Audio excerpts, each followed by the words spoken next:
What's going on, everybody? Hope you're all doing well. I wanted to hop on real quick and talk about Sanremo, which is obviously a huge festival in its own right and also a really significant one to the history of Eurovision. It really is a thing of envy, the fact that it is so big and so widely watched across Italy. And it's also a bit of a different beast when we compare it to Eurovision selections that we typically see. So I've decided to focus on 6 songs that I think could be the one that we see represent Italy at Eurovision. Obviously, Sanremo operates in a bit of a different way, so there's never a guarantee, but it's looking pretty likely that the winner of the festival is going to go on to Eurovision in the end. Let's start with the first one, who's actually a huge favorite to win the festival and a Eurovision veteran. Marco Mengoni is going to be a recognizable face to many Eurovision fans. He represented Italy in 2013 with the song L'Essenziale and finished 7th overall that year. He's back 10 years later with a song that was already tipped to be a very big contender by the press before the show, and now that we've seen the press results, he actually finished 1st overall. He's also got a really big fan base, so the victory is looking pretty likely for him. The style of the song feels very Sanremo. It just kind of ticks all those boxes for the kinds of ballads that we expect at the show. It also feels quite Marco Mengoni if I'm going off of what I've seen from him since Eurovision, but I also find it to be quite a nice song on its own. It's got a melody that develops in a way that's not obvious, and it really keeps my attention. Because it seems to be playing up to certain expectations for Sanremo, if it were to win, it wouldn't be all that exciting for me, simply because we've seen songs like this go to Eurovision already. We know that they can do well and finish in the top 10 very comfortably, and I'm always in favor of doing things that are new and exciting. But with that said, I also felt that way about Fai Rumore, and over time I saw a lot more to appreciate in the song, and even though we never got to see how it was going to do at Eurovision, I do think that it would have been more appreciated than the kind of typical Italian ballad that we tend to see. So who knows, maybe I'd come around to really liking this one as well. Certainly a very high quality song, but let's talk about some other ones that are maybe appealing to me a little bit more. Elodie is another artist that drew a lot of excitement when it was announced that she'd be participating in Sanremo this year. The song from her last participation in 2020, Andromeda, was a big fan favorite, was a really slick house number with Mahmood and Dardust on the writing team, and it finished 7th overall at the contest too. This year's song is also danceable like the last one, but considerably more low-key, fitting more into an R&B funk kind of sound. Considering that the style of the song is so different to the other ones that we see here, and the fact that it was really well performed, in fact one of the best performances that we've seen, it didn't really surprise me that much that it ranked so high with the jury, 2nd on the first night and then 5th overall. Because she already has this kind of status with Eurovision fans, I'm sure that this would be a very welcome choice if it were to win in the end. And considering that we're not likely to get other songs in this style from other countries, I think it would be a very good choice, a very competitive choice at that. So I'd be very excited for it if it were to happen. Colapesce and Di Martino had a huge hit with their previous Sanremo entry, Musica Leggerissima. It placed 4th that year and won the Press Award. It was a #1 hit in Italy and even had some chart success outside the country. And it even inspired Spanish singer Ana Mena to record a translated version that did very well in Spain. When you're 2 artists who are otherwise soloists and you come out with this kind of like anthem of the summer, you know that expectations are going to be super high, and there are going to be certain people for whom the original will never be outdone. But initial impressions have actually been pretty positive based on what I've seen,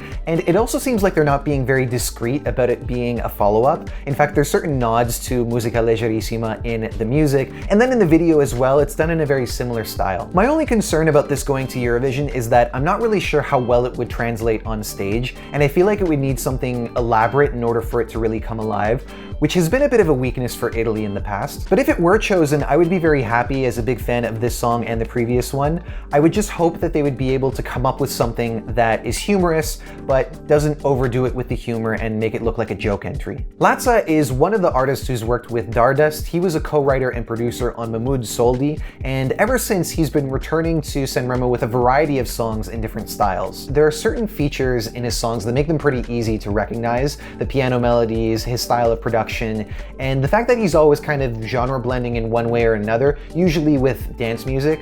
So I'm a big fan. I always look forward to what he brings. This song in particular leans into that dance inspiration quite a bit.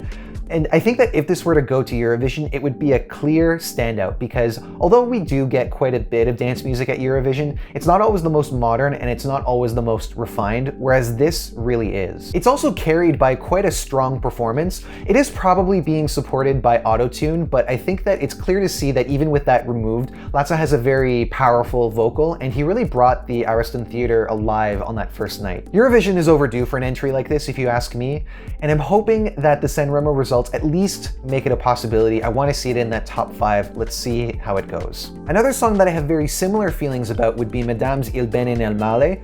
This is a different songwriting team, but it's just as effective with the modern production and very emotional performance, I have to say. The only drawback would be the repetitive nature of the lyrics and the vocal melody. Not really a problem for me, but I know it's one of those things that a lot of people complain about, and I suppose it's just an example of how we experience music differently. For me, and I think for other fans, there is a bit of an extra incentive in sending an artist like this, and that's because it's been 7 years since we saw our last female soloist represent Italy. I think more fans would probably be in favor of Elodie going over Madame, but if it were Madame, I would get that extra incentive of having a song that closely resembles the kind of music that I listen to outside of Eurovision, and it would definitely be one of my favorites. However, as it stands right now, both of them are outside the top 5, so we might end up with another dude.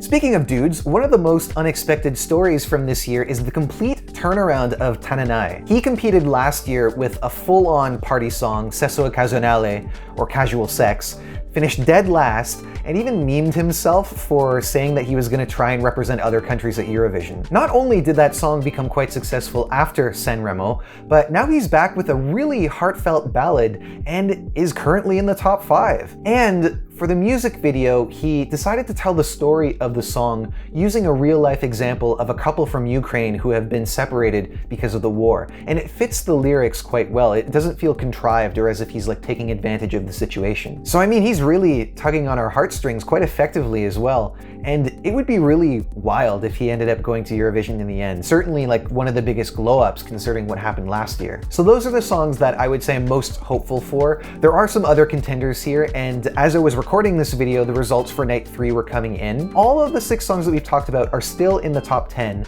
but in order to move on to the final round, you need to be in the top 5, which is actually different from years in the past. It used to be top 3. Now, taking all factors into consideration, it does look like it's going to be Marco who wins in the end, but we've seen in the past with Sanremo that the early favorite doesn't always come out on top, and if that were to happen, there'd be no shortage of great entries to choose from. I'd love to see you back here so we can talk about our eventual winner when we find out in the very early hours of Sunday morning. The best way to make that happen would be to subscribe to the channel. I would really appreciate your support, and I'd love to know who your favorite is to win Sanremo and represent Italy at the Eurovision Song Contest this year. Is it one of these 6 songs or is it another one? Thank you all for watching. I hope you're all ready for the wave of new songs that we're going to be getting this weekend. I know I'm not, but I will be back with more videos to talk about those. Buonanotte.